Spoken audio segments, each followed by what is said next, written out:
Préviens-le. Ouais, je le préviens, je vais lui faire un petit musique, tu vois. Vas-y.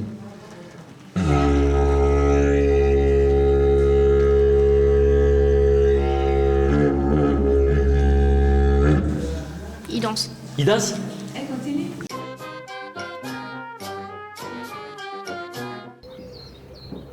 Bonjour, moi c'est Luc.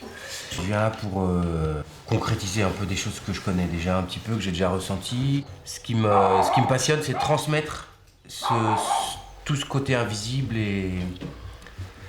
à plein de gens autour de moi. Et plus on a des choses un petit peu rationnelles et éprouvées et puis testées scientifiquement, plus c'est facile de le faire passer. Je m'appelle Valentin, je suis clairvoyant. Et quand j'étais tout petit, je voyais plein de formes et tout. Et à un éveil à action, j'ai rencontré Yann et il m'a expliqué tout ce que c'était, tout ça. J'ai découvert tout. Oui, moi je suis Annie. Je viens de Paris, je suis médecin. Et puis spécialiste en rhumatologie. Bonjour, je m'appelle Cécile. Je suis originellement mathématicienne. Et je viens ici pour apprendre à un peu mieux sentir ce qui se passe autour de nous. Je sens qu'il y a des choses, mais je ne sais pas quoi. Donc, voilà. Vous savez que maintenant, même les scientifiques, la physique quantique reconnaît que nous vivons dans des mondes multidimensionnels, mais ils n'ont pas encore reconnu scientifiquement qu'il y avait des esprits de la nature. Mais on n'en est pas loin. On n'en est pas loin, on va dire. Ce qui se passe aujourd'hui, et qui ne se passait pas il y a 10 ans, c'est que les esprits viennent hyper facilement. C'est-à-dire, il y a 10 ans, si vous cherchiez à contacter une fée, il fallait aller au fin fond d'un bois, c'était un peu difficile. Maintenant, genre, vous êtes chez vous dans votre salon, vous appelez une fée, elle vient, quoi. C'est presque direct, quoi. Donc vous allez voir par vous-même. Il n'y a aucune agression dans les esprits de la nature. Et bon, même si on nous les présente dans certains films de science-fiction, comme des trucs méchants, bon, ça c'est pour le cinéma, on va dire. C'est vrai que les trolls, on les représente souvent avec des grosses massues, dans Le Seigneur des Anneaux, etc. En fait, c'est vrai qu'ils sont pas très bavards, les trolls, et puis ils sont un peu piquants quand on les touche, ils sont un peu bourrus. Donc ils ont envie de coopérer. Voilà, l'homme ne peut plus continuer à détruire la planète. Eux, ils font partie de cette planète et ils sont pas d'accord. Moi, j'ai une baguette magique, je te l'ai jamais fait voir. Ah non. Je te ferai voir, j'en ai deux même. Ah ouais? Ouais. Des bâtons d'énergie, on appelle ça aussi. Ouais.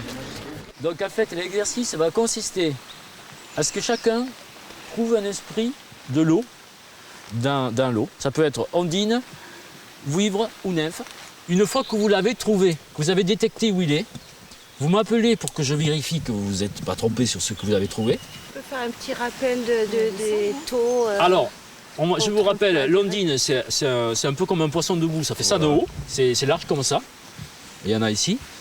La vouivre, c'est un serpent. Comment? Vibratoire, 250. L'ondine, à peu près 350. Ouais, 350. La vouivre, c'est à peu près pareil, c'est dans les 300, mais par contre, c'est un long serpent qui serpente dans l'eau. Et la nymphe, c'est à peu près le corps d'une femme d'1,50 m que vous allez trouver souvent près des endroits où il y a de l'eau qui coule assez fort. Et ça vibre à 1200%, donc là, on ne peut pas se tromper. Ouais, d'accord. Est-ce qu'il peut y avoir plusieurs sur nous? Est-ce qu'on peut en prendre plusieurs? Pour le commencement, il est préférable d'en prendre qu'un et puis de s'habituer à la présence d'un seul. Parce que sinon, après, comment on va faire la différence? Il faut être méthodique quand même. Mais après, en dehors du cours, vous pouvez en appeler plusieurs et tout ça. Donc je vous laisse chercher un petit peu. Évidemment, je ne vais pas vous dire où ils sont, sinon ce ne serait pas intéressant. Donc toi, tu surveilles, tu es mon assistant et on va surveiller s'ils ont bien trouvé ce qu'ils cherchent. Ok. Voilà. Faut rien dire aux autres. Hein. Ouais. Oh bah là, il y en a partout. Hein. Ouais, il y en a plein. Il y en a là-bas. Détecter une ondine là-bas. Ouais. Là, je crois que c'est une ondine. Ouais, et c'est celle qui est sur le rocher Ouais. là-bas. Ouais. Celle-là, il est en train de tester une nymphe, je crois. Ouais, c'est ça. Ouais. Là, je crois qu'elle en a trouvé un. Ouais. Je vais aller voir. Si tu testes sur ton ventre, tu vas sentir une boule. C'est la vouivre qui dépasse. Tu vois ça? Comme si tu étais enceinte un peu.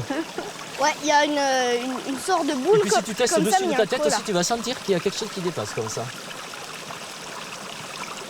Et Yann, c'est drôle aussi parce qu'elle est comme ça, et là il reste un creux.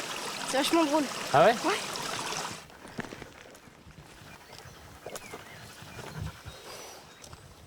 Dans la nature, quand on trouve ce genre de phénomène, il y a toujours un grand gardien à côté. Et le grand gardien, il est là. Il habite auprès de ce pont. Et c'est lui qui vient des fois nous visiter à la maison. Moi, je sais ce que c'est son nom. Quoi? Le nom du gardien. Ah oui, je tu sais l'as ce que donné? c'est. Ouais. En fait, j'ai entendu le nom. Ouais. Après, je lui ai demandé confirmation. Je lui ai demandé d'aller là si c'était oui. Et après, il est revenu là. Ah d'accord, super. Ouais. Il s'appelle Garichigo. C'est un truc comme ça. Garichigo. Garichigo. Ah, ça m'étonne Mais pas. il n'y a pas de T. Hein. C'est CH. Garichigo. Comme ça se prononce? Ouais. Garichigo. Ok. Alors pour être sûr que c'est vrai, parce que moi je crois en rien, hein, on va vérifier si ça s'appelle vraiment Garichigo. Parce que bon, c'est pas parce qu'on nous dit un truc qu'il faut y croire. Donc on va lui demander, est-ce qu'il est là déjà? Bon, il est bien là. On va lui dire, si tu t'appelles Garichigo, est-ce que tu peux aller de l'autre côté? On va voir s'il bouge. Bah oui, il a bougé, il est là-bas. Ah, il a bougé. Donc c'est bien ça. Ça c'est génial pour confirmer, parce que quand on reçoit un truc télépathique, on n'est jamais sûr que c'est pas son imagination qui a... Tu vois? Et là, tu avais raison.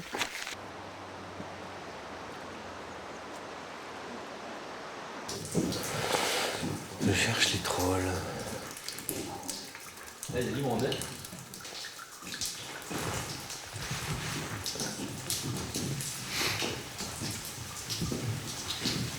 Mais c'est parce que je cherche les trolls. Ah, tu vois, je me suis dit chercher les trolls. Donc là, dès que j'ai eu un troll, tac, je l'ai accroché, je pense que c'est... Ouais. Mais toi, si tu cherches les petits, tu vas trouver les petits. Oui, pour l'instant, moi j'étais avec un petit lutin. Ouais. et- Donc chaque fois que vous avez... mais Putain, le gnome. je cherchais s'il y avait un lutin. Là, ouais. Ici, là. Voilà. Ouais. C'est quoi, un gnome? Préviens-le, préviens-le. Ouais, je le préviens, je vais lui faire un petit musique, quoi. Vas-y.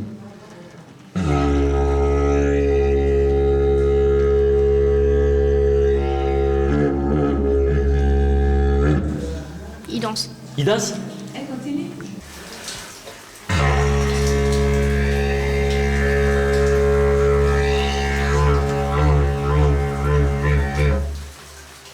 Ils essayent de faire les mêmes bruits Ah bon? que ton didgeridoo, ouais. Tiens, on va voir si les autres, les ondines, elles aiment.